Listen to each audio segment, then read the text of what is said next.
Buenas noches, bendiciones a todos. Un sábado más con el pastor Reinier de la Torre desde Houston, Texas, y hoy con Roberto Blanco también desde Houston, Texas también. Dos colegas viejos. Pastores, ¿cómo andan? Todo bien, todo bien. Una bendición estar nuevamente juntos para conversar. Todo bien, todo bien. Eso de viejo, yo no sé con quién es, pero hay algunos que no lo creemos todavía. Es que nos conocimos en la escuela primaria. Ahora sí. Bueno, ahora sí. Ahora más te falta decir que yo era el profesor. De educación física. De educación física, que hacía más ejercicio. ¿Y cómo andan? Todo bien, felices de estar de nuevo acá en este tiempo y listo para conversar un poquito y debatir un poquito algún tema que sea bueno al final para nuestras vidas y ministerio. Amén, amén. Hoy vamos a darle un poco de continuación y vamos a estar respondiendo algunas preguntas que se hicieron el sábado pasado con respecto al diezmo, la ofrenda. Hubo personas que se sintieron hasta aludidas y decían, es imposible ligar el diezmo con la fe. Para algunas personas eso es ley pura y no podemos ligar el diezmo con la fe. Entonces vamos a estar respondiendo algunas preguntas. Pero para comenzar, queremos que nos digan desde dónde nos están mirando, escríbanos, pónganos sus preguntas también. Vamos a estar respondiendo algunas preguntas de la semana pasada, pero también si tienen preguntas esta semana la pueden escribir. Tenemos ya a alguien que nos está saludando, dice Norlan, cordial saludo desde Brasil. Ese es mi amigo Norlan desde Brasil, pastor allá en Brasil. Muchas bendiciones, Norlan. Saludos a él. Como ven, yo he cambiado los acentos. Quizá ustedes deben decir esto ya no se acuerda del español. Hay una cosa que sucede aquí cuando uno habla en francés. El acento se lo pone, la fuerza de pronunciación que tenemos en español en todas las sílabas. En francés la ponemos siempre en la última. De hecho, mi nombre ya no es Héctor, es Héctor. Entonces ya por eso leo Norland. Todo es al final con los acentos. O sea, entonces aquí tenemos a Roberto. Roberto y a Renier.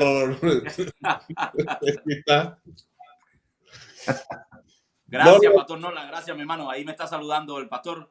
Qué bueno, qué bueno. Él es una bendición también para mi vida. Así que contento de que esté con nosotros. Tenemos a la hermana Gloria que dice, hola pastores armados. Muchas bendiciones a la hermana Gloria y madre del que está hablando.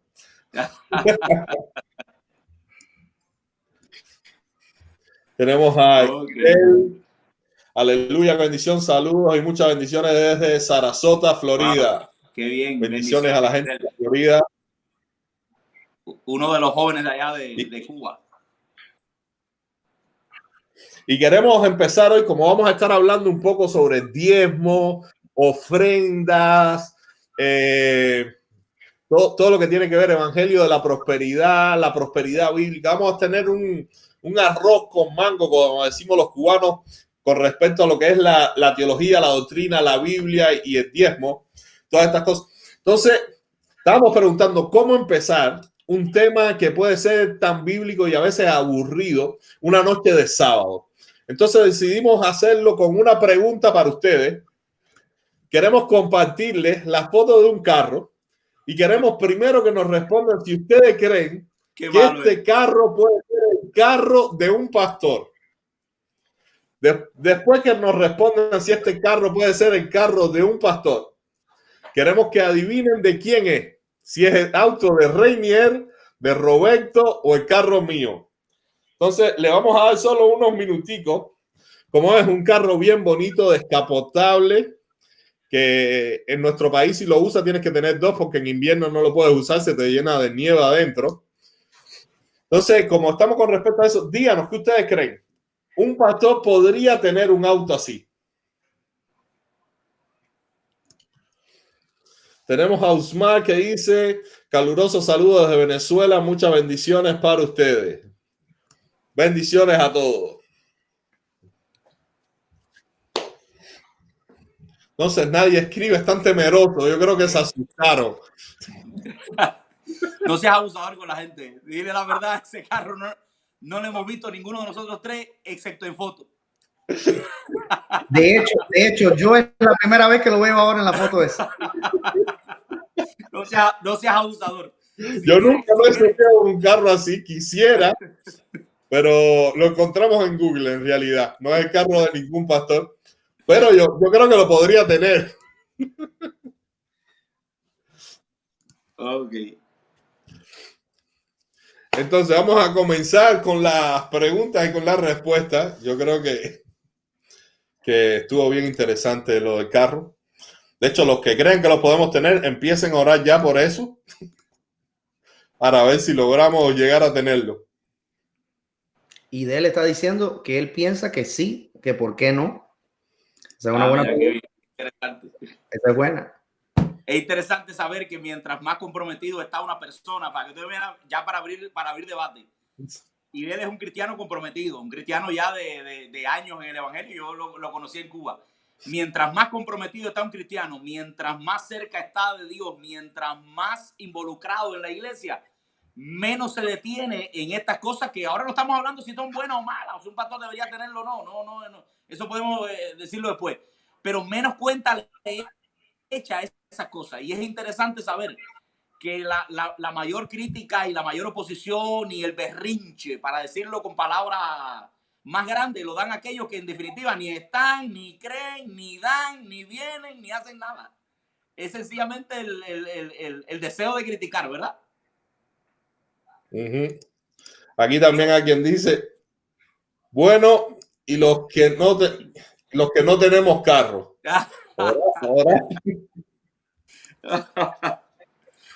Creo que mi madre le dijo, soy seguidora de Wesley. Eso me imagino que debe ser un sí. Wesley tenía un caballo último modelo. Hacía 7,000 kilómetros al año con el mismo caballito. Ese caballo estaba bueno. Bien empleado. Bueno, vamos a entrar a las preguntas entonces para ir respondiendo. Vamos a entrar con una de las que fue, yo creo, central la semana pasada cuando tú estuviste exponiendo de que el diezmo, más que una noción de la ley, vimos que no estaba, que el diezmo era antes de la ley, estuvo durante la ley y vemos que el diezmo estuvo presente en el Nuevo Testamento en muchas nociones.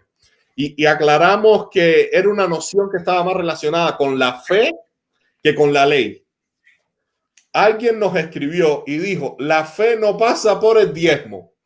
Es algo inconcebible comparar y decir que el diezmo tiene que ver algo con la fe.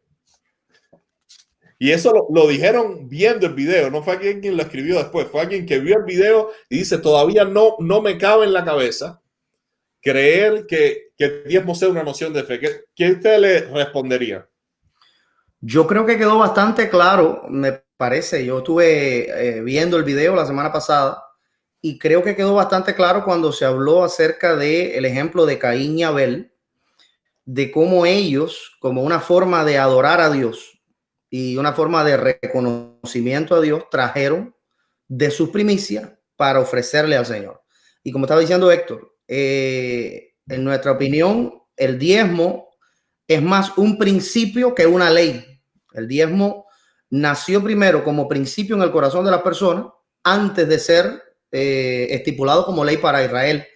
Y ese mismo principio es el que nos enseña a honrar a Dios con las primicias. Por ejemplo, Salomón le enseñaba a su hijo, le decía, honra al Señor con tus riquezas y con los primeros frutos de todas tus cosechas.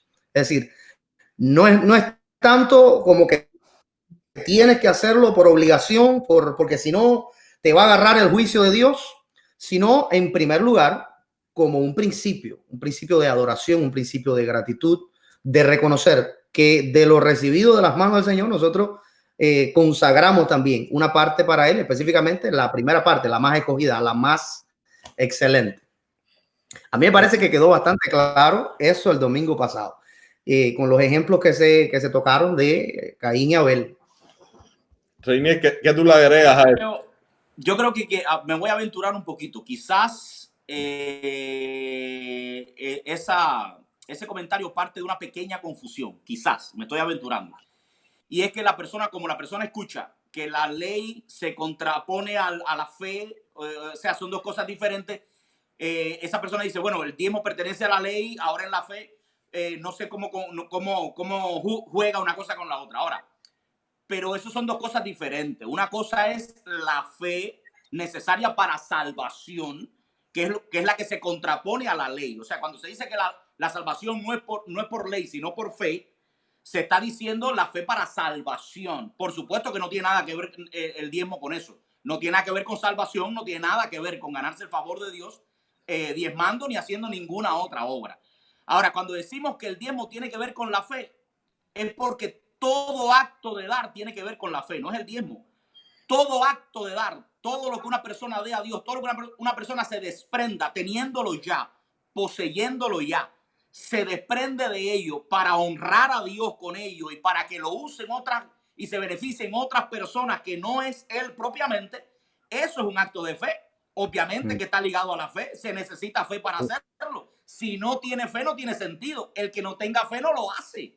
Esa es la relación entre el diezmo y la fe, la relación que hay entre el dar y tener fe.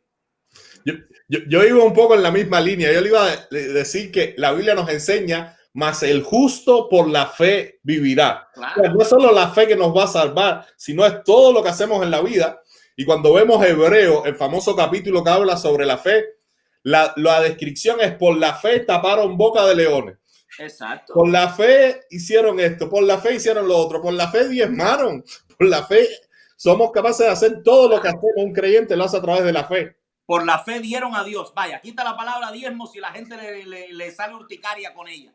Por la fe una persona... No, la podemos decir. Si a alguien le pica, que se arrasque viendo el video. Por la fe una persona da una porción de su ganancia, una porción generosa de su ganancia para ser usada en la obra de Dios. Eso es por fe. No lo hace alguien que no tenga fe. Amén. Aquí están lloviendo los comentarios. Tira otra. Bueno, hubo alguien que escribió y Robertico estaba diciendo, o Pastor Roberto, perdón, es que lo conocí en la primaria. Aquí vamos a dejarnos sin protocolo. Aquí no vamos a entrar en el protocolo. No, mi hermano, yo aquí en la casa es Robert también. Así que anda sin combate, así que vamos a decirle Robertico. Claro. Robertico estaba diciendo que era un principio, que se quedó bien claro que era un principio de fe. Y hubo alguien que cuando mencionamos eso la semana pasada, la palabra principio, como se agarró con eso bien duro y puso y escribió al momento: ahora sí, dijo, un principio bíblico. Debemos darle a Dios como dispone en nuestro corazón. No es diezmo. Yo ofrendo igualmente o más que lo que diezmaba antes. Entonces, hay personas que ya van a decir, ya a causa de que como no estamos en la ley, yo creo que se agarran un poco de la noción de los tres tipos de leyes. El cristiano ya no está bajo la ley ritual y todas esas cosas, ni la ley del código civil que tenían los judíos, sino la ley moral. Ya van a querer decir, yo no tengo que dar diezmo, yo ofrendo. Yo soy generoso, yo doy mi ofrenda cuando yo quiero y doy más. ¿Qué ustedes dicen a eso? De eso, vamos a agregarle un poquito para no tener tantas preguntas así. A ver, Robert. Hay una teoría también que la gente va a decir que ya los diezmos no hay que dar, que es solo ofrendar el cristiano y que son generosos. Y al final que el diezmo se usaba en el Antiguo Testamento, que para mí es un error, solo para los necesitados. Había muchos tipos de ofrendas en el Antiguo Testamento y no eran los necesitados, era para sacerdotes, levitas y el templo y muchas otras cosas. Y entonces ellos dicen, si yo hago buenas obras, si yo le doy a los niños en África, si yo le doy a los mendigos, si yo le doy a una persona necesitada, a una viuda, ya no tengo que darle a la iglesia, porque como yo no confío en la iglesia, yo no diezmo a la iglesia. Bueno, yo ¿quién arranca? Yo puedo dar mi opinión con respecto a eso. Quizás eso parte de que es verdad que el diezmo en el Antiguo Testamento era un poquito más, digamos, más complejo. No era tan sencillo así como se está viendo. Se diezmaba varias cosas en varios momentos. Era parte de esa ley ritual. Hay personas que dicen que llegaban a 33% en lugar de 10%. Si ponían todas las cosas. Exactamente. Entonces, por supuesto que en el nuevo pacto no hay que hacer ninguna de esas cosas. Obviamente que no. En el nuevo pacto lo que sobrevive es el principio general moral que hay detrás del diezmo, que es que una persona debe dar una parte de sus ingresos, debe dar una parte generosa de sus ingresos conforme haya prosperado. ¿Qué cosa es eso si no es diezmo? O sea, eso es solamente un error de concepto. Ese hermano que pone ahí, que él ahora da ofrenda más de lo que daba con el diezmo, eso es un diezmador. Se está diezmando, no se da cuenta que está dando el 10% más otra cosa más. Si lo hace como le está diciendo, realmente es un diezmador. Lo único que la gente le da, vuelvo y repito, le da urticaria, no picazón, la palabra diezmo, porque la unen con todo ese ritual del Antiguo Testamento, con toda esa ley ceremonial, con toda esa obligatoriedad. Pero en el nuevo pacto también hay obligatoriedad, porque cuando la Biblia habla de ofrendar en el nuevo pacto, no está diciendo cuando tú creas, sientas, busques, cuando te salga el corazón, no. Pablo establece y el Nuevo Testamento establece una responsabilidad financiera del creyente también y dar de manera, ¿cómo decía?, frecuente, comprometida, generosa. Todo eso se puede sacar de la Biblia. No lo estamos haciendo en esta noche porque esto no es un estudio bíblico y no podemos ahora ir a un solo texto a profundizar en él. Pero eso es lo que dice la Biblia. Si una persona lo hace así, no me importa si le llama diezmo o si le pone el nombre que quiera, estaría cumpliendo con lo que Dios espera de ese creyente, creo yo. Y que sea feliz, si eso le hace sentir bien, no llamarle diezmo, que sea feliz. Que dé el 15%. Ahora, que dé el 20, el 25, el 90, 20, lo que quiera. Ahí sí cabe aquello que decía Pablo de que cada uno debe dar según lo que haya decidido en su corazón. Si él decide en su corazón dar el 30%, que sea feliz. Ahora, me llama mucho la atención, normalmente el caso que vemos de la gente que ataca conceptos como los del diezmo es un caso diferente. Porque normalmente la gente que ataca el diezmo no es porque está loca por dar más y se siente limitado por ese número tan bajito y siente que la iglesia le frena, ¿no? No conozco una iglesia que diga solo el diezmo, no aceptamos más. Nunca he oído eso. Claro. Entonces, ahí volvemos al tema de por qué lo sabe, qué hacemos. Volvemos al tema de qué es lo que nos mueve. Nos tenemos, nos es dado por gracia. Si nosotros reconocemos que detrás del telón, detrás de todo lo bueno que acontece en nuestra vida, está Dios accionando, bendiciendo, prosperando, nuestra respuesta de adoración, porque el diezmo es una forma de adoración también, la ofrenda es una forma de adoración. Nuestra adoración a él va a ser reconocerlo con todas las áreas, en todas las áreas de nuestra vida, incluyendo el área de nuestro dinero, de nuestra finanza. Por supuesto, no se puede. Sí. Dilo. No, solamente recalcar eso último que decía Robert. Lo que pasa es que la gente que critica este tema, y de paso, déjeme decir que esto que estamos haciendo nosotros siempre es arriesgado, porque le estamos dando paso a todo el que no tiene fe, a todo el que guarda resentimiento contra la iglesia, contra los pastores, que se expresen en cosas como esta. Si nosotros fuéramos gente que no nos importa la verdad y que no nos importa bendecir a la gente, no hablábamos de estos temas aquí delante de todo el mundo. Lo hablábamos en la iglesia nada más, donde nadie más que no fuera un creyente lo escuchara.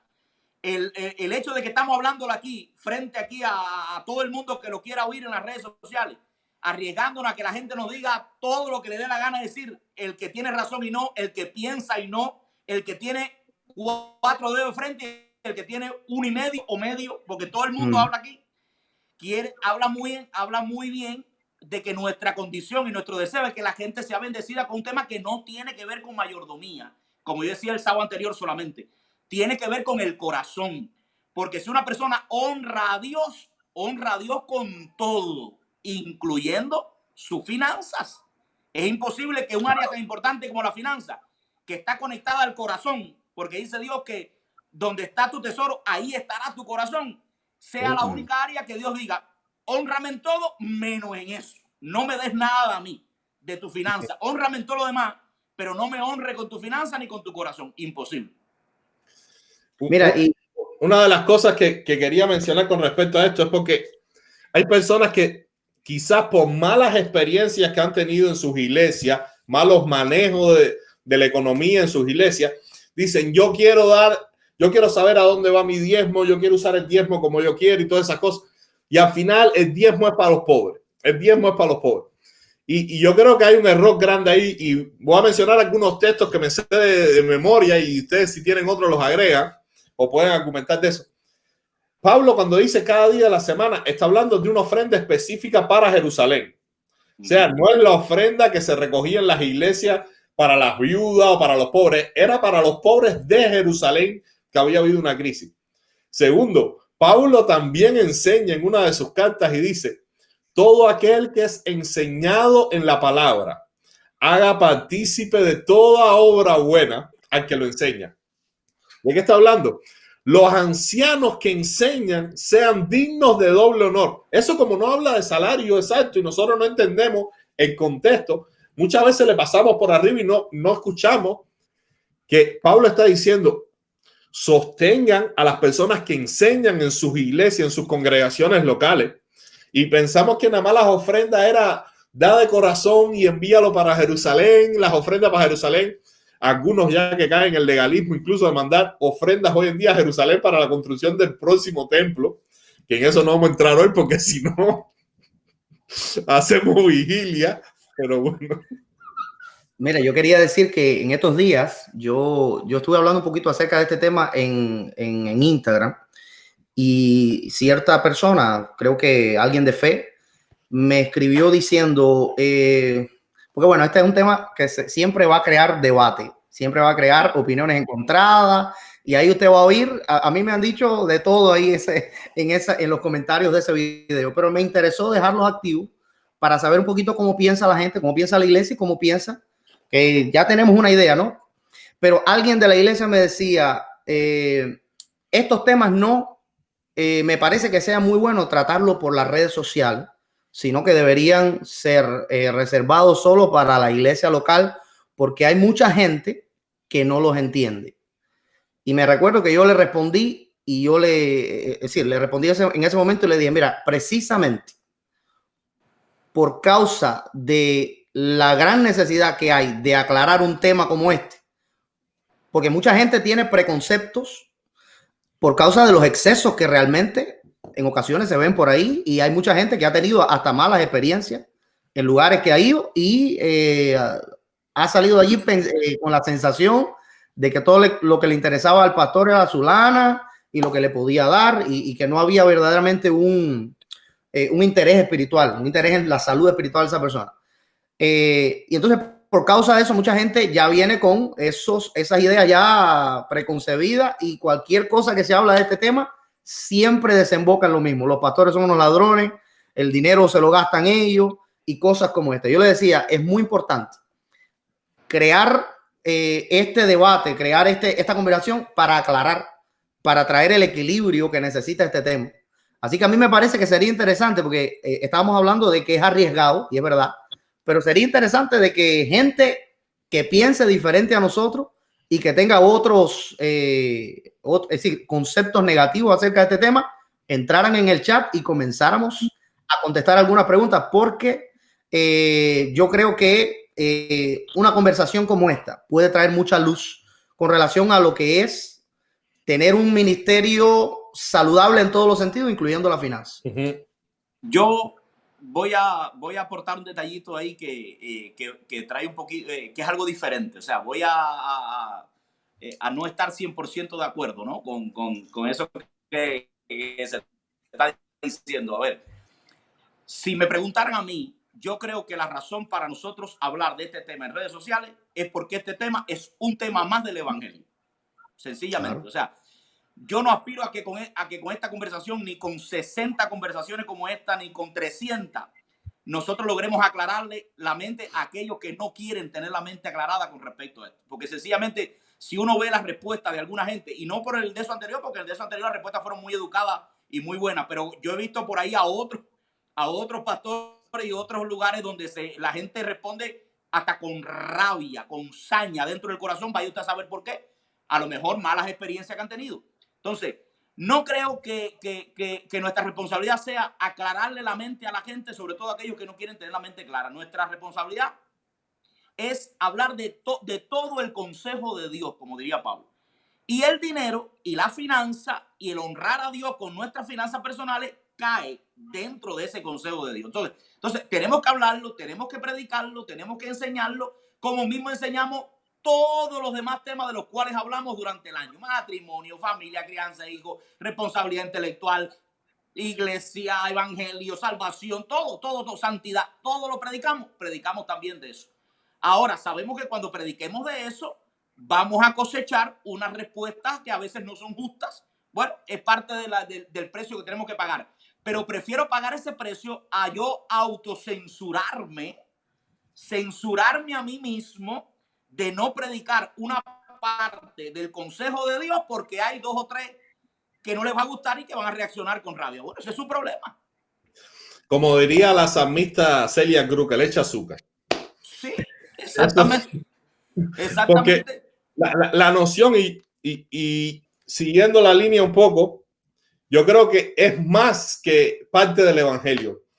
Está a veces hasta en el corazón del evangelio, porque Jesús lo dice, lo que tú dijiste: donde esté tu tesoro, está tu corazón. Claro. Y hay una noción que hay que tener bien claro en esto: no se puede servir a 2 señores. Jesús lo dice así y está haciendo referencia a la riqueza y a Dios. Y vivimos en una sociedad que piensa solo en modo de riqueza, que todo es cuestión de dinero, que la gente piensa y va a iglesias porque ahí me exigen el diezmo, ahí no me exigen el diezmo, aquí usan el dinero así, o aquí yo no me siento mal porque no dan dinero. Hay gente que escoge hasta la iglesia por eso y viven su vida nada más en noción del dinero. Una de las cosas que yo quiero recalcar es que la mayoría de las personas, no quiero generalizar, pero la mayoría de las personas que yo he escuchado diciendo que no creen en el diezmo, que el diezmo es del Antiguo Testamento y todas esas cosas, la mayoría de las personas tienen un problema grave con el dinero. Claro. Son personas que tú vas a ver en su perfil en general, quieren ser empresarios, quieren ser millonarios, están metidos en negocios piramidales, están metidos en Bitcoin, están metidos en todas las cosas raras por ahí para hacerte millonario en 2 minutos. Ellos sí, porque ellos sí quieren prosperar, pero en su mente están diciendo: yo no doy a la iglesia, no, la iglesia, y dicen que es por una buena causa, pero en realidad se están engañando ellos mismos a no examinar qué es lo que tienen en su corazón. Y es triste, pero Pablo lo dice bien claro, que a causa de quererse enriquecer, algunas personas caen en trampa y en lazo y caen en algunas tentaciones bien graves, porque el amor al dinero es la raíz de todos los males. Si mi amor está en anunciar a Cristo, en que avance el reino de Dios, yo meto no solo mi dinero, mi tiempo, mis talentos, todo lo que soy para que el evangelio avance.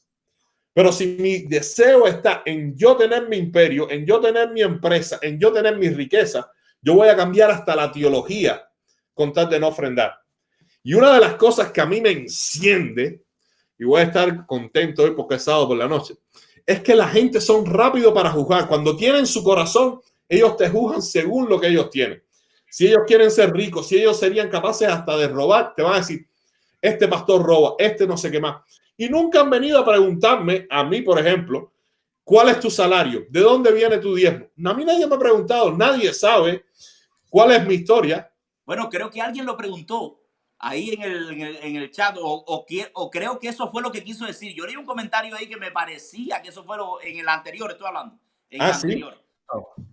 De hecho, hay una gente así que a lo mejor se lo vamos a responder hoy. Es más, que se lo vamos a responder para que lo sepan. Sí, hubo alguien que Robert iba a hablar ahora. ¿Ibas a hablar, Robert? No, solamente para añadir un poco a lo que está diciendo Héctor.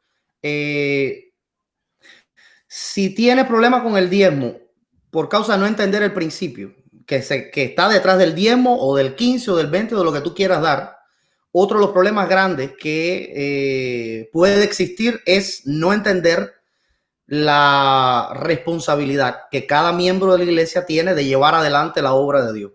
No solamente es una cuestión de adoración, de reconocimiento, de gratitud, sino también de apoyo a la obra que Dios está haciendo a nivel local. Entonces, cuando uno ama la obra de Dios, es decir, solo por principio, solo por gratitud, uno ofrenda a Dios. Pero, por ejemplo, lo que estaba diciendo Héctor, no, en esa iglesia no voy a dar el dinero porque yo quiero dárselo a los pobres y de esa manera se lo estoy dando a Dios. Pero, y eso está bien, eso está bonito, pero también la palabra de Dios nos enseña que nosotros debemos amar la obra de Dios. Y una de las maneras de amar la obra de Dios es sosteniéndola económicamente, porque la iglesia es como cualquier otra institución que tiene una misión en este mundo. La iglesia también tiene una misión, aunque sea una institución espiritual, y es llevar adelante el mensaje del evangelio. Y como institución al fin necesita recursos para poder desarrollar esa misión. Y es a los miembros de la iglesia a los que le toca entender eso, amar eso y apoyar eso. Claro. Para seguir esa misma línea y recordar un texto bíblico que Héctor estaba mencionando hace un ratico. Dice así en 1 Timoteo capítulo 5 versos 17 y 18. Los ancianos que gobiernan bien sean tenidos por dignos de doble honor, mayormente los que trabajan en predicar y enseñar. O sea, me detengo aquí un momentico. No voy a hacer un estudio bíblico de eso, por supuesto, no es el propósito. Pero me detengo un momentico. Porque también alguien, creo que en vivo pasado, como dejó entrever que deberíamos dejar de pedir el diezmo y comenzar a trabajar. Bueno, yo prefiero creerle a la Biblia, prefiero creerle a Pablo, prefiero creerle también a la lógica, al sentido común, de que una persona que predica y enseña, cosas que también quieren decir un montón de cosas más, pues sabe que quiere decir también aconseja, acompaña y toda una serie de cosas más, está trabajando. Dice Pablo, los que trabajan en predicar y enseñar. O sea, ¿quién sostiene a los que trabajan en predicar y enseñar? ¿Quién sostiene a los que tienen que dedicar su tiempo, primero a aprender, para después poder enseñar? Porque eso es otra cosa. El que enseña tiene que ser porque está aprendiendo constantemente, ¿verdad? Y el que predica también. Y después dice, pues la escritura dice, no pondrás bozal al buey que trilla y digno es el obrero de su salario. O sea, ¿quién paga ese salario? ¿De dónde sale? ¿Lo paga el gobierno? ¿Lo paga una institución benéfica? ¿Quién paga el salario de los pastores que se dedican a aprender, a predicar, a enseñar, a aconsejar, a acompañar, a hacer toda esa serie de cosas? Lo paga la iglesia. Es lo que Robert decía ahora mismo. Y lo paga la iglesia de las ofrendas y los diezmos de la gente que sostiene la obra, sencillamente. Claro, entre paréntesis, y ya termino. Entre paréntesis, el límite también, y ahí tienen razón algunos de los que critican, está en la palabra salario. Es verdad que algunos, no creyendo lo que la Biblia dice, no viven por salario, viven por otros tipos de, ¿cómo decir?, dinámicas financieras que se van más allá del propósito de Dios para los pastores. Y abusan y son la causa de mucha crítica. Pero salario, lo que se dice salario, que es una porción determinada de dinero fijada para una persona equivalente con su esfuerzo, su trabajo, su nivel en la sociedad, y está fijada por terceros. Estoy dando un concepto de salario un poquito enredado, pero o sea, pero sería eso. Es totalmente lógico que lo tenga un pastor, totalmente lógico que lo tenga un ministro, y totalmente lógico que venga de aquellos a los cuales él sirve, por supuesto. No. Y eso también, no, quería añadirle solo una ideita a lo que está diciendo Rainier, y eso también no significa que todo el dinero que entra a la iglesia, como algunos asumen, va para el bolsillo de los pastores. Hay una parte que es destinada para el sostén de los que trabajan en la obra, pero hay una gran parte de ese aporte de los hermanos que está destinada a los múltiples programas y actividades y cosas que se hacen en la iglesia como parte de esta misión. Y también introduce un poquito el tema ¿trabaja un pastor? ¿En qué trabaja un pastor? ¿De qué se trata? Porque hay personas que piensan que si el pastor no es mecánico o no tiene un trabajo fuera, no trabaja. Y mira lo que está diciendo la palabra aquí: enseñar, instruir. Es decir, hay mucho de lo que encierra el trabajo pastoral que tiene que ver con preparación y con dar cosas espirituales a las demás Yo personas. quiero hacer un poco hoy el papel de un poco de paparazzi, de sacar un poco de chisme. Venga. Sacar un poco de cosas.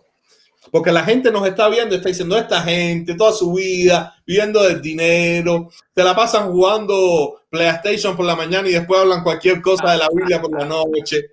Y hay algunas cositas interesantes. Lo que tú decías del trabajo, no solo predicar. Un conferencista tiene 4 o 5 conferencias y se pasa un año repitiendo esas 4 cosas. Sí. En la iglesia, no cobra más que un pastor. No, y te vende los subproductos, te vende la botellita de agua, el pullover, todas las cosas, y la gente va y paga $6,000 por estar 3 días escuchándolo. Pero tenemos ahora en las iglesias que nosotros tenemos que preparar contenido para enseñar más de una vez a la semana, la mayoría de las veces. Tenemos que tener una vida de oración.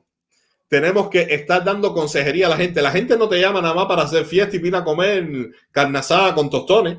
La gente te llama cuando tiene un familiar enfermo, cuando tiene uno muerto, cuando tiene un divorcio, cuando tiene un hijo, cuando tiene toda la lista que te están llamando, a veces hasta cualquier hora, para darte las cargas y ellos como relajarse. Bueno, que se preocupe el pastor. Pero todas esas cosas, yo quiero mencionar algo que a veces la gente se lo olvida. Mucha gente no conoce las historias de los pastores. Y es lo que yo le digo, van a juzgar y van a decir, no, pero mira el salario, pero mira esto que tiene. La gente no sabe de dónde viene, qué fue lo que hicieron, qué fue lo que estudiaron, qué es lo que tienen. Y de eso yo quiero hablar un poco. Por ejemplo, a ustedes dos que yo los conozco. Reinier estudió medicina y estaba trabajando de médico. Y dejaste de médico para ser pastor. Y en Cuba, que estuvimos trabajando en la misma iglesia, y esa era una de las iglesias que mejores salarios tenía en Cuba. Era una cosa. ¿Cuánto ganaba un pastor en Cuba? $10, $8 al mes, más o menos, dependiendo. Te daban 20 pesos cubanos más si tenías esposa y 10 si tenías hijos. Una locura. Robertico, trompetista, graduado de músico. Podía ser profesor o estar en un grupo de salsa tocando por ahí. Y son ganando mucho dinero. Exacto. Y son de los beneficiados en Cuba. Los músicos son los que viajan, los que pueden salir. Dejaste la música para estar en el ministerio. Entonces yo le digo a la gente, no sean tan rápidos para juzgar y decir, esa persona está en el ministerio para no trabajar y para tener dinero. Vean las historias de verdad de la gente. Pregúntenle, ¿cómo fue tu llamado? ¿Cómo fue que entraste al ministerio? ¿Cómo es que tú has empezado tu iglesia? Es que la iglesia te paga. Hay mucha gente que piensa que la iglesia le paga. Y la iglesia no le paga. Yo he tenido familiares que me han dicho, oye, bravo, te va bien la iglesia. Y yo nunca he cobrado un salario de mi iglesia. Y no porque esté en contra, simplemente mi iglesia no tiene un tamaño todavía para darme un salario. Pero no seamos rápidos en juzgar, en escribir posts en Facebook. No sabemos las historias de la gente. No sabemos cuál es la motivación, de dónde vienen. Y no tenemos que tener esa mentalidad, yo creo, de tener a los pastores pasando trabajo. Un cantante, le compro todos sus discos, los escucho bastante en Spotify para que gane. Pago dinero y voy a los conciertos, me compro su ropa. Cantante, sí. Un deportista, por favor, ¿cuánto pagan las entradas para ir a un juego profesional? Todas esas cosas, pero la obra de Dios y a los pastores, eso sí no lo apoyamos. Si escogió eso, tiene que ser como, ¿cómo se llamaba? La de Calcuta, ya se me olvidó, la Madre Teresa. Que pase bastante trabajo porque para eso son los siervos de Dios. ¿Por qué? Facilítale la vida a alguien para que pueda estar más concentrado en evangelizar, en enseñar, en consolar, sin estar torturando a la gente. Si se tiene que pasar el trabajo, lo pasamos y muchos de nosotros ya lo pasamos bastante y lo estamos pasando todavía. No quiere decir que estemos en la mejor vida, pero porque hay que tener una noción de, no, el siervo de Dios tiene que ser alguien bien arrastrado, bien pobrecito, sin salario. ¿Qué ustedes creen de eso? Yo creo que, pero lo primero que nos estamos yendo un poquito de tema, ¿no? Estamos pasando de finanzas a trabajo pastoral. Si quieren, seguimos ese tema, aunque yo le había propuesto hacer todo un programa. Está todo un poco mezclado en el sentido que hay mucha gente que dice que no diezma porque es para pastor. Y una, aclaramos que no es nada más para pastor. Y dos, no está mal que sea para pastor porque la Biblia también enseña que uno debe sostener a las personas que enseñan. En ese sentido, aclaramos que lo que el pastor, lo justo que debe tener es un salario. Y un salario, no hay tiempo ahora en esta noche para estar de todos los detalles, pero ya hablamos un poquito que un salario es una cantidad que fijan otros en correlación con el aporte de una persona. O sea, el aporte de una persona, por supuesto, no es lo mismo el salario de un médico que el salario de una persona que tenga una profesión que aporte menos. Ahora, alguien puede decir, y bueno, ¿y qué aportan los pastores? ¿En qué trabajan los pastores? Volvemos a lo mismo. Los pastores trabajan en un montón de cosas. Escucha bien, en un montón de cosas que una sola de ellas lo hacen alguna gente en este mundo y los demás le aplauden. Y allá voy, no hace entre ellos los funerales. Allá voy. Un conferencista, como tú decías, hace 4 conferencias al año repetidas y la gente lo aplaude y le paga. Un escritor se pasa 6 meses escribiendo un libro de su casa en pijama, sin salir a hacer ninguna otra cosa, y la gente lo aplaude y dice qué bueno que le paguen o qué bueno que le compren el libro porque él está trabajando y escribiendo. Un consejero matrimonial está en su casa esperando que lo llame un matrimonio en apuro para ir hasta la casa de esa persona y darle consejería. Un psicólogo está sentadito en su sofá esperando que llegue un paciente y se tire en el diván para que le hable de algunas cosas de su vida. Y todo el mundo lo aplaude y qué importantes son. Puedo seguir por ahí. Un maestro se prepara en su asignatura y va y da 1 o 2 o 3 clases en la semana a una universidad para que la gente escuche lo que está diciendo.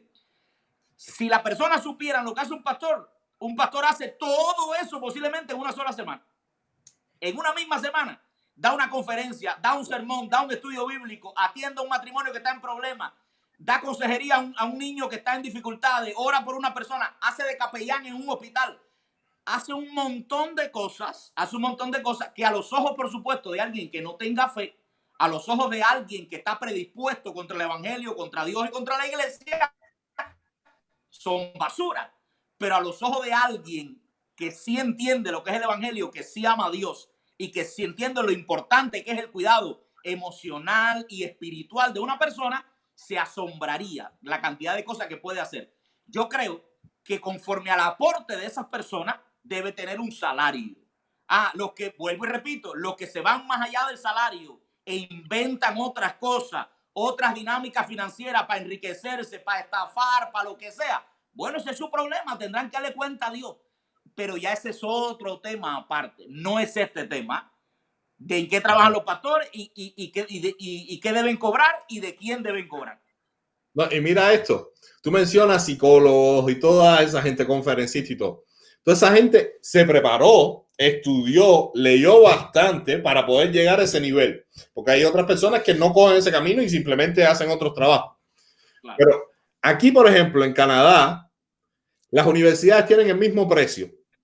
Una carrera en teología, como la que estoy terminando yo, claro, me cuesta igual que un médico. Exacto. Ahora, ¿tú sabes cuánto gana un médico cuando se gradúa? Exacto. Permiso. Tú podías haber sido médico porque tú llegaste joven a Canadá. Podías haber estudiado medicina y ahora estuvieras cobrando 2 o 3 veces lo que estás cobrando ahora fácilmente. Uh-huh. Yo pudiera haber sido muchas cosas, todo lo que me da la gana, pero el punto está en eso, en que tú inviertes los libritos esos que están ahí atrás. Yo no llego a la librería y digo, yo soy pastor, no tengo salario, démenlo gratis. Se van a reír y me van a votar. Esos libros, como los compra para como menos gente, los venden más caros. Los cursos en la universidad son caros igual. Entonces tú llegas y después te dices, no, los diezmos para otra gente. Pero hay que sostener la obra de Dios. Si uno valora la obra de Dios, si uno quiere tener gente implicada en la obra de Dios, que tome cuidado de la congregación como enseña la Biblia, que enseñe, que se prepare, tenemos que apoyar eso. Y yo no lo estoy diciendo ya tanto por mí, ya he pasado los años difíciles ya llevo 15 años aquí fajándome y ya yo logré subir por lo menos los escalones más difíciles. Yo hablo de esto porque estamos matando nuevas generaciones de pastores, de gente que tienen quizás un llamado, tienen 18, 19 años y lo que los está impidiendo lanzarse es, yo quiero tener una familia, yo quiero que sea poder ganar un salario y no, se les enseña que no vas a tener tiempo para familia, que vas quizás a perder tu familia porque vas a tener que tener 2 trabajos y estar haciendo las 2 cosas y la iglesia te va a estar exigiendo y demandando como si estuvieras a tiempo completo. tenemos que, si queremos que el evangelio avance y tener personas con tiempo, que preparen, que tengan tiempo para preparar buenos mensajes, no que lean un versículo de la Biblia el sábado en la noche cansado, después de trabajar toda la semana. Si queremos tener gente eficaz, sirviendo a Dios a tiempo completo, tenemos que como cristianos colaborar con la obra de Dios y ofrecer las cosas que tenemos para que avance. Mucha gente no se lanza, ¿por qué? Porque no tienen dinero para pagar un seminario, para entrar a estudiar, para comprarse un libro, un diccionario bíblico. La iglesia debería apoyar esas cosas. Y una cosa importante para añadir también, me parece a mí, tiene que ver con el valor que la iglesia le da a esa inversión espiritual que hacen quienes les dirigen en el Señor, tanto en ellos, en su espiritualidad, en su caminata cristiana, en la vida de sus hijos, en sus matrimonios. Es decir, la cantidad de beneficios que recibe un cristiano de cualquier ministerio que sea serio, de cualquier predicador que predique con fidelidad la palabra, de consejería en momentos donde no sé qué hacer y no sé lo que dice la Biblia, no sé lo que dice Dios. Es decir, los tremendos beneficios que recibe uno como cristiano de líderes que sean gente fiel al evangelio, es decir, es una cosa tremenda. Yo, por ejemplo, yo estoy muy feliz de que mis hijos crezcan aprendiendo la palabra de Dios. Y yo valoro mucho, no solamente el trabajo de los pastores, de las maestras de escuela dominical, porque son gente que se preparan también. Entonces, esa enseñanza bíblica en la vida de mis hijos para mí es muy importante. Los tiempos que pasan los jóvenes juntos en ese ambiente de iglesia, cristiano, aprendiendo a amar a Dios, eso no tiene precio. Entonces, quien sabe el valor del ministerio de la iglesia no va a ser de los que se levantan a criticar estas cosas, sino por el contrario. En mi opinión, de los que van a apoyar con mucho gusto, con mucho placer a la gente que se esfuerza por hacer estas cosas, porque entienden el valor incalculable que reciben de todas estas personas que Dios está usando. Ahora que Robert está diciendo eso, vino a mi mente un detalle más que tiene que ver con pastores y salarios. Y no quisiera dejar de decirlo porque traería un poco de luz a aquellos que no saben cómo funciona esto. ¿Qué pasa? Que el trabajo pastoral tiene toda esta parte que ya hemos dicho de parecido a un maestro, a un psicólogo, a un consejero, a todas estas cosas, pero importante también, tiene una partecita que más que a eso se parece a un trabajo empresarial, porque para ser pastor es ser líder, igual, movilizar personas, influir en personas, organizar, definir. La iglesia tiene también ese sentido organizativo, empresarial, que cuando un pastor tiene habilidades, tiene talento, tiene inteligencia, tiene capacidades como para echar adelante esa parte organizativa, sucede como en cualquier otra actividad de la vida diaria. Una compañía que a causa de su CEO, por ejemplo, de su director, se multiplique, crezca, se desarrolla, por supuesto que esa misma entidad, esa misma compañía, subiría grandemente el salario de ese CEO con el objetivo de que nunca se le vaya, porque es bueno, porque produce resultados, porque ha multiplicado todo el mundo, porque ha traído bienestar para muchas personas. Entonces, en la iglesia eso no es lo principal, pero también se ve, porque alguna persona puede decir, bueno, ¿y por qué un pastor como, qué sé yo, de esos que son famosos y conocidos, puede tener entonces un salario de $300,000? Bueno, lo más seguro es que tenga un salario de $300,000, porque su organización, su iglesia, se siente tan necesitada de tenerlo y tan confiado de tenerlo ahí, y necesitan tanto su capacidad y su habilidad y sus resultados han sido tan grandes como el de una compañía, que ellos prefieren pagarle ese salario antes que esa persona reciba otro tipo de, ¿cómo decir?, propuesta de otra compañía o de otra iglesia que esté dispuesta a pagarle a un pastor talentoso su talento. Así que con esto hay que tener mucho cuidado, y no es el caso de ninguno de nosotros. Nosotros somos pastores bastante nuevos en esta área y iglesias pequeñitas. Pero ahí vamos. Tampoco me atrevería a criticar a esos pastores cuyo salario es 4, 5, 6 por encima de mío, por pagando a ellos esos salarios. A menos que se lo esté robando, ¿no? Pero si se lo están pagando por acuerdo de sus líderes y demás, es porque su trabajo y su aporte está a ese nivel y no quieren que se le vaya. Exacto. No, y hay una cosa, porque mira, a nosotros nos escucha gente de muchas partes del mundo y hay que poner las cosas en contexto en el lugar donde tú estás. Cuando estábamos en Cuba ganábamos $8 al mes. Ahora tú mencionas que ninguno de nosotros gana $300,000 al año, pero hay que tener claro, aquí, por ejemplo, en Canadá, el chofer de uno de los alcaldes de la ciudad aquí, haciendo horas extras, ganó casi $300,000. Y eso los choferes el que manejaba el auto del alcalde. O sea, vivimos en unos países también donde la gente que trabaja honradamente y se esfuerza puede llegar a tener trabajos así. Sin embargo, queremos que los pastores hagan una enormidad de cosas sin tener beneficios de ningún tipo. Y eso hay que tener cuidado porque se habla de la teología de la prosperidad, de los pastores que abusan de las iglesias, pero ¿por qué no se habla tanto de la crisis que hay en los ministerios en América del Norte? ¿Cuántas iglesias cierran porque no tienen pastores? ¿Cuántos pastores dejan el pastorado porque su familia se destruye? Porque caen en colapsos nerviosos o en depresión. ¿Cuántos pastores fuera un negocio? Cuidado. Que si esto fuera un negocio irrentable, como dicen algunos descerebrados, nadie. Muy bien dicho ese adjetivo. Muy bien dicho ese adjetivo. No, es que mira las estadísticas. En América del Norte ha habido hasta, tristemente, suicidio en pastores por el nivel de presión que se les pone, la cantidad de cosas que se les exige y sin recursos y sin cosas para trabajar.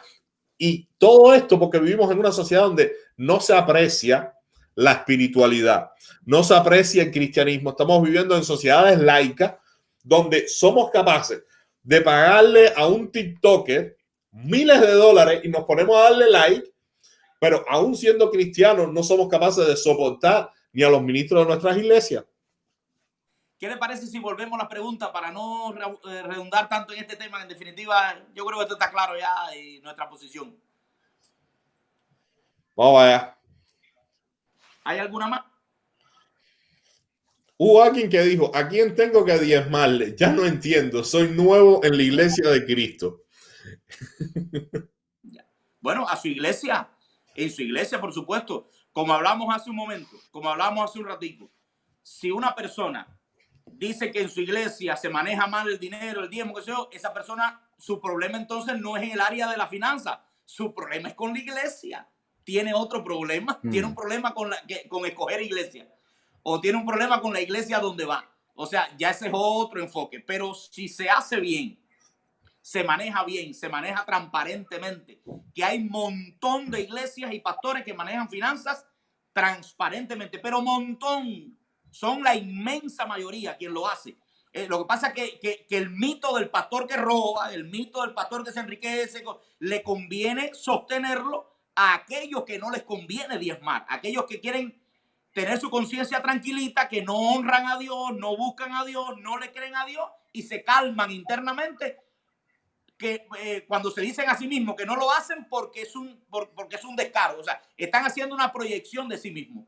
Pero en realidad ese mito del pastor que roba, de la iglesia que maneja mal, eso todavía, gracias a Dios, es una minoría. Lo que quizás sea una minoría también ruidosa. Porque, por supuesto, ningún ¿cómo se llama? Periodista se mueve media cuadra a ir a hacer un reportaje de un pastor que usa transparentemente su dinero. Ahora, es capaz va a ser capaz de ir en su carro 300 millas si lo que va a dar noticias de un pastor que robó. Eso sí, a eso sí vamos a movernos. O sea, que es una minoría, lo que es una minoría bien ruidosa y salen las noticias. Pero las iglesias, me atrevería a decir, y los pastores que hacen las cosas bien y tienen su finanza bajo control y lo hacen de manera transparente, son una inmensa mayoría que lo hace bien. Si una persona tiene dudas no de si debe honrar a Dios con sus bienes o no, sino cómo hacerlo, a quién hacerlo, porque cree que en su iglesia no se hace bien. El problema de esa persona no es este que estamos hablando hoy. El problema de esa persona es otro. ¿Por qué estás en esa iglesia? ¿Por qué sigues ahí? ¿Qué debes que hacer? Es otro tema que podemos hablar después.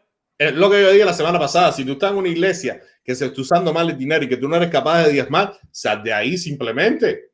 Bueno, en lugar de decir, no, yo no doy diezmo, ¿qué haces ahí? Si no apoyas la visión, si las cosas están mal, si hay una corrupción, muévete a un lugar donde esté bien. Y dando un pasito atrás, lo que estaba diciendo Reinier también, con relación a la gente que generaliza.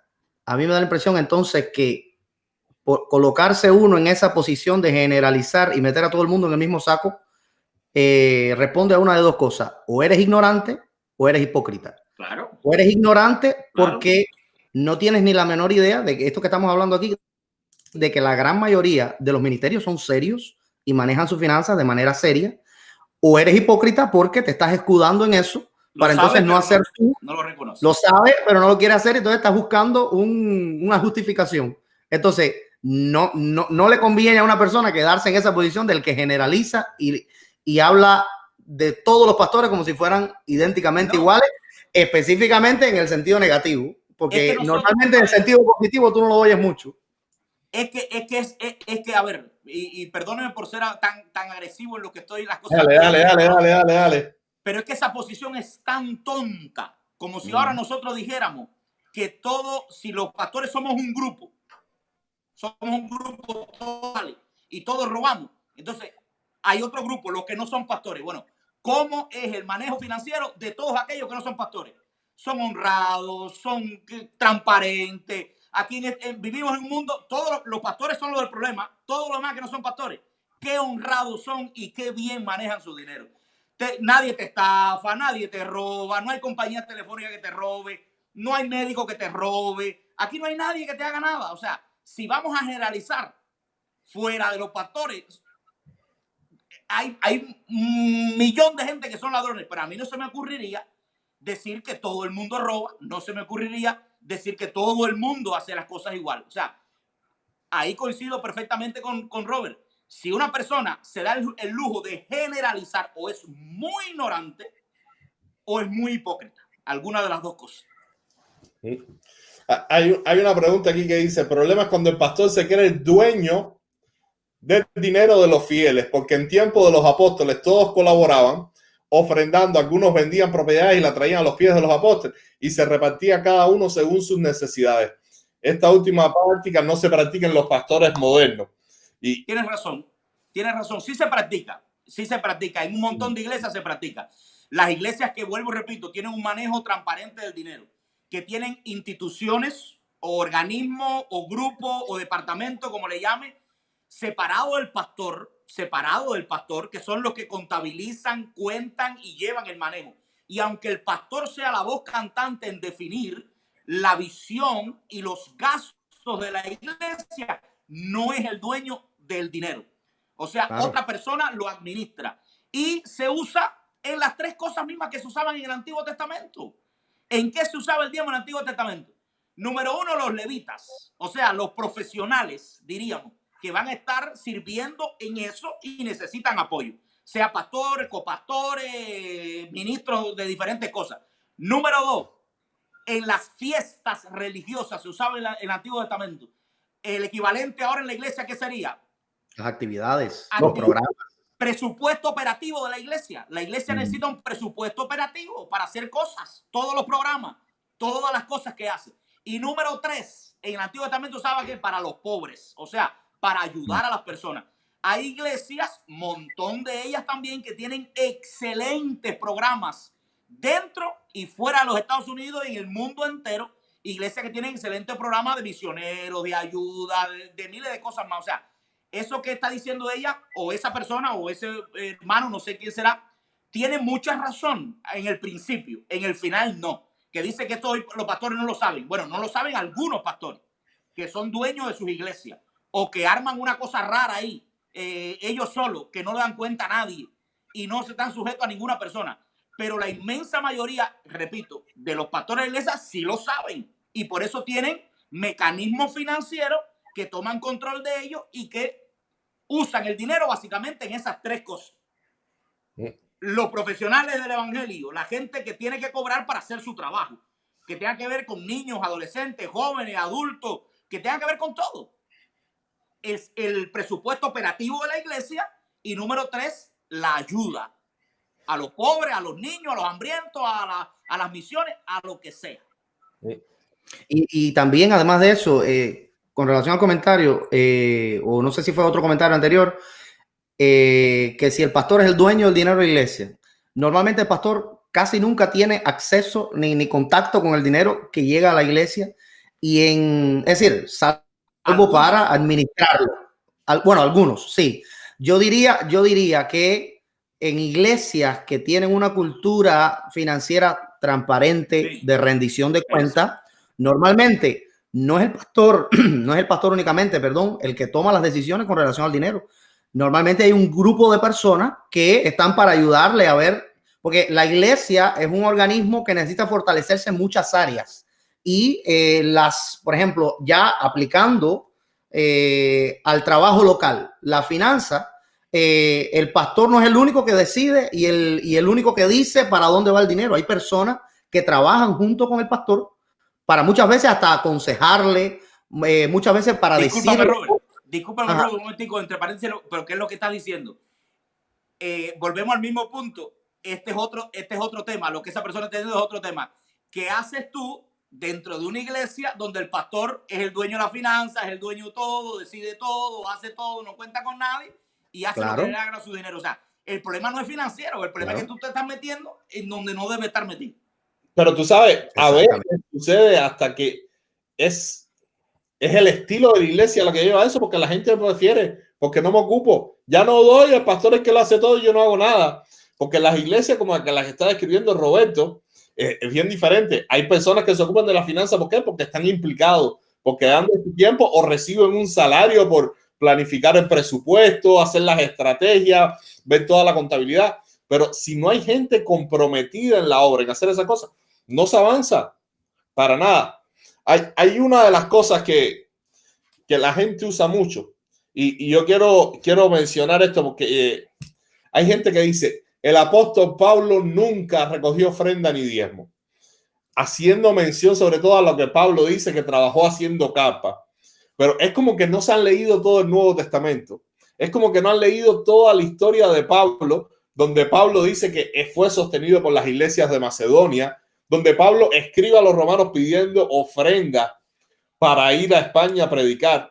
O incluso cuando vemos a los apóstoles al principio, cuando estaban las mesas de las viudas, que ellos dicen, es necesario que nosotros nos dediquemos a la palabra y a la oración. Los apóstoles al principio no estaban trabajando en ninguna otra cosa, no fue que salían al mercado a trabajar, ni ninguna de esas cosas, sino simplemente estaban consagrados al ministerio de la palabra. Era un trabajo, como estábamos diciendo. No, y de hecho, en ese mismo pasaje, ellos no daban abasto con todas las cosas que habían que hacer en la iglesia. Y ellos dicen, no damos, es decir, necesitamos a gente que nos ayude y que venga a encargarse del servir a las mesas. Porque nosotros necesitamos concentrarnos en estas otras cosas que son vitales para la iglesia, que es la enseñanza, la oración.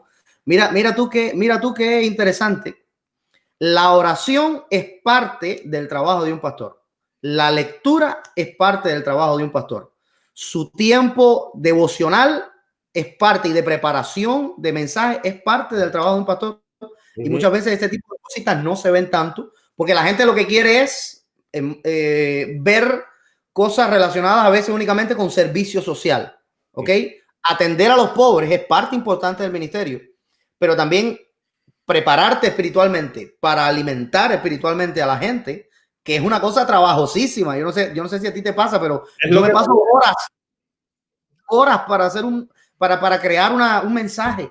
Es decir, es difícil. Entonces, ese tipo de cosas no se ve tanto y no se asocia tanto al trabajo de un pastor. No, y es pero fue Reinier. Es el ministerio de la iglesia. Parece que perdió conexión. Ahora seguro se conecta. Es el ministerio de la iglesia, pero el pastor no es el que tiene que hacer todo el ministerio de la iglesia. los apóstoles cogieron diáconos para el servicio de los pobres, pero ellos reconocían que su llamado estaba en la palabra y en la oración. En eso era que ellos debían concentrarse, y parte del crecimiento de la iglesia se debe a la consagración y a la sabiduría de los apóstoles a dedicarse a eso. Mira quién tenemos por aquí. Tenemos a Jimmy Salomón. Bendiciones, mi hermano. Otro veterano del ministerio también. Hombre de Dios. Y si no me equivoco, es también otro de los médicos que decidió dejar la medicina para ir a servir a Dios. Increíble. Dice, me gusta esto, lo estoy disfrutando. Qué maravilla del Señor. Los tres fueron mis pastores y ahora somos colaboradores del Rey. Ah, este no era el mensaje, era este. Bueno, bendiciones. Era aquí donde escribió. Dice así mismo, independientemente del problema con los diezmos, está en el corazón, y que piensan así no han cambiado ni renovado su mente. Cuando tenemos una mentalidad del reino y un corazón para el reino, usted diezma sin ningún problema. Una realidad increíble. Muy buen punto, Jimmy.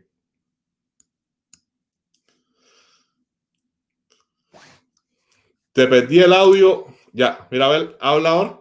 Ahora sí. Se había apagado el volumen. Jimmy tiene mucha razón. La cuestión de honrar a Dios con nuestros bienes está completamente ligada al corazón y a la mentalidad de reino. Cuando una persona ya conoce al Señor y valora la obra del Señor, no va a tener ningún problema. Es que más va a amar apoyar esa obra y sostenerla con su economía. Aquí tenemos a Reinier. Estuvo en una pausa. El celular se fue. Se fue, no sé por qué se fue la transmisión, yo no sé por qué. Hay que hablar con el presupuesto de la iglesia para que cambie y los pastores ya no le den más Huawei. De todas maneras, me quedé con la sensación de la misma sensación del miércoles en mi estudio bíblico, ¿no? De que se fue al final y yo dije, bueno, ya dije todo lo que yo quería decir, por hoy ya está bien. Así que ya llevamos una hora casi, o ya llevamos una hora conversando. Llevamos una hora y un ratito. A menos que haya alguna pregunta muy importante que se nos haya quedado, yo le propongo no agotar demasiado, dejar a la gente con un poquito con deseo para que después... No, si alguien quiere alguna pregunta, si alguien de los que está conectado quiere alguna actualidad, una preguntita, puede ponerla ahí rápido. Mira quién tenemos aquí, Reinier. Un colega colaborador, el Jimmy Salomón. Pues sí. Otro de los que estudió medicina también, creo, porque yo cuando me fui de Cuba todavía creo que estaba en la secundaria. Otro médico que ahora es pastor. Ajá. Que si hubiera seguido como médico financieramente estuviera mucho mejor, estoy seguro, porque es un gran médico. Sí, señor. Muchas bendiciones para Jimmy y para tu esposa. Entonces, si tienen alguna pregunta, escríbanla. Si no, guárdenla. Yo creo que vamos a estar conectándonos seguido de vez en cuando y vamos a estar haciendo estas conversaciones. Yo le puse como título ¿qué dice la Biblia? Entonces, hay muchas cosas que la gente opina, pero podremos de vez en cuando conectarnos y ver qué es lo que dice la Biblia de esas opiniones que tiene la gente hoy en día, que a veces la gente piensa que es verdad porque se lo repite y se lo creen, pero ni están en la Biblia.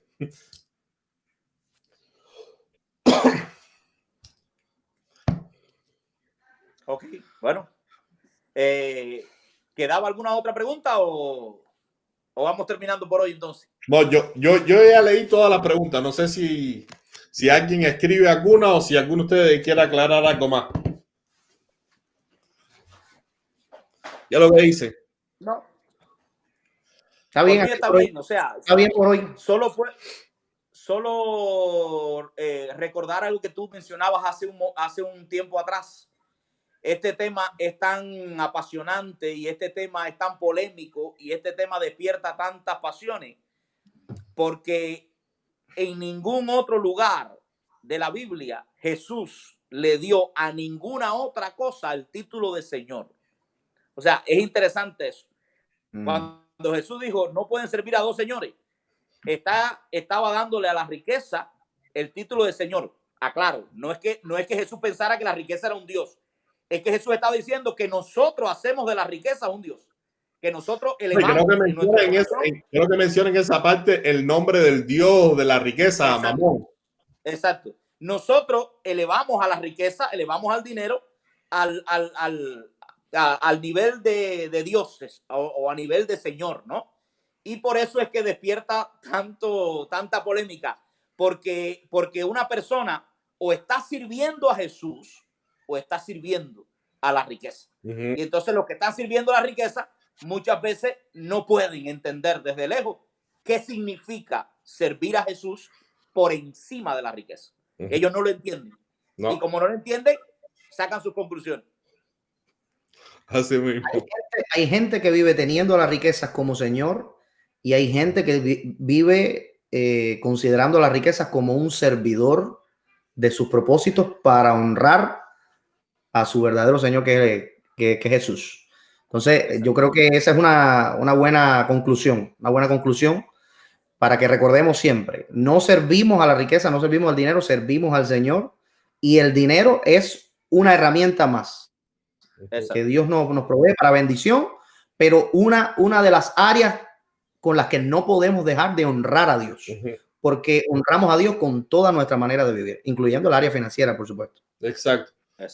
Yo creo que las riquezas son una bendición cuando se usan bien y que son necesarias para extender el reino. Pero al mismo tiempo podemos extender el reino con o sin riqueza. Y yo recuerdo cuando estuve empezando a plantar iglesias aquí en Montreal, yo estaba en mi mente haciendo presupuestos y la gente decía que hay que buscar ayudas financieras y todas esas cosas. Y lo que pasó fue que cuando abrí mi Biblia caí en Hechos, que dice, no tengo oro ni plata, pero de lo que tengo te doy. Levántate y anda. Y dice que 5,000 familias vinieron al Señor ese día. Y para mí fue tan claro la noción de que si estamos con Dios, te puede venir una cantidad de dinero increíble y usarla para el reino. Pero si tienes a Dios, no necesitas a veces ni el dinero para que las personas se conviertan. Hay iglesias que manejan una cantidad de dinero tan grande y necesitan casi $5,000 para convertir a una persona más o menos. Y los apóstoles, sin plata, ya se me secó con la calefacción aquí, sin plata fueron capaces de traer al Señor 5,000 familias. Exacto. Bueno, cerramos entonces y dejamos para el sábado. ¿Qué le parece el sábado que viene? ¿Pudiera ser? De nuevo, otro tema. Vamos a cambiar ya el dinero. Sí, agarramos otro tema. Otro tema. También, si ustedes quieren, escríbanos otro tema y vamos a ver qué es lo que sale. Nos vemos seguro el sábado que viene. Ok. Bueno, bendiciones. Bendiciones. Bendiciones a todos. Un abrazo, las bendiciones. Okay.